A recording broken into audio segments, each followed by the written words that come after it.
muli ang Space Shuttle ride sa Enchanted Kingdom na tumirik noong ulang December 12. Nakatutok doon live si Ruth Cabal. Ruth?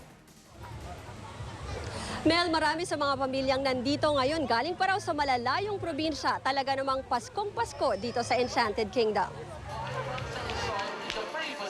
Nitong December 12 lang, tumirik ang Space Shuttle ride ng EK. Sakay nito ang mahigit 20 estudyante sa high school na nag-field trip doon. Power fluctuation ang sinasabing sanhi ng insidente. Dahil dito sinara ang Space Shuttle ride. Ngayong araw ng Pasko, muli itong binuksan sa publiko. Natapos na kanina ang inspection at testing ng engineer mula sa manufacturer ng Space Shuttle na galing pa sa Netherlands. It is safe and mechanically it's in perfect condition.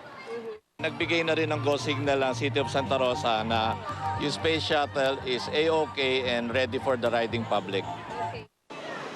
Agad humaba ang pila sa Space Shuttle. Medyo nag-alinlangan pero okay naman po siya. So, kamusta? Masaya? Opo, masaya. Kinabahan ka?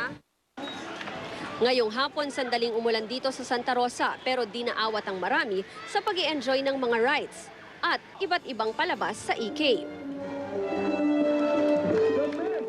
Sina Stella, galing pa daw ng Legazpi, Albay, pero dito piniling magpasko. Lagi lang nasa bahay, salo-salo lang. Tapos ngayon parang nag-outing. Para ano naman?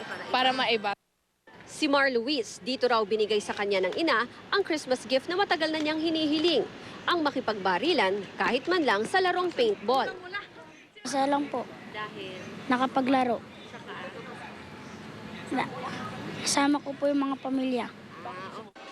Si Aling Priscilla, tuwang-tuwa namang nakasakay sa Flying Fiesta kasama ang mga anak. Mula pa sila sa Borongan, Eastern Samar at first time na napunta rito. Buti rin, nag-i-enjoy. It's not just for kids, it's also for old people.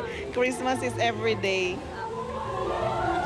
Mel, hanggang sa mga oras na ito, tuloy-tuloy pa rin ang dating ng tao dito sa Enchanted Kingdom. Mas maraming araw tao ngayong Pasko kaysa noong nakaraang taon base sa tala nga ng Corporate Communications ng Enchanted Kingdom. Nasa 12,000 na yung mga dumating na tao mula sa 8,000 noong Christmas 2006. Ito nga sa kabila ng ongoing construction sa SLEX at dun sa nangyaring pag-ulan kanina. Pwede pang makahabol yung mga gusto pang pumunta dito sa Enchanted Kingdom. Alas 12 sila magsasara ngayong gabi. 11 o'clock naman, Mel, yung nakaschedule na fireworks display. Mel? Maraming salamat sa iyo, Ruth Cabal, nakatutok live mula sa Santa Rosa, Laguna. At yan po mga balitang aming tinutukan sa nakalipas na 24 oras. Marami pong salamat sa inyong pagtitiwala. Maligayang Pasko po sa inyong lahat. Ako po inyong kapuso, Mel Tiangco. Ako po ang inyong kapuso, Mike Enriquez. Ito ang GMA. Walang kinikilingan, walang pinoprotektahan. Walang kasinungalingan, serbisyong totoo lamang. At dahil hindi natutulog ang balita, Nakatutok po kami 24 oras. Maligayang Pasko po sa inyong lahat. Saido na po!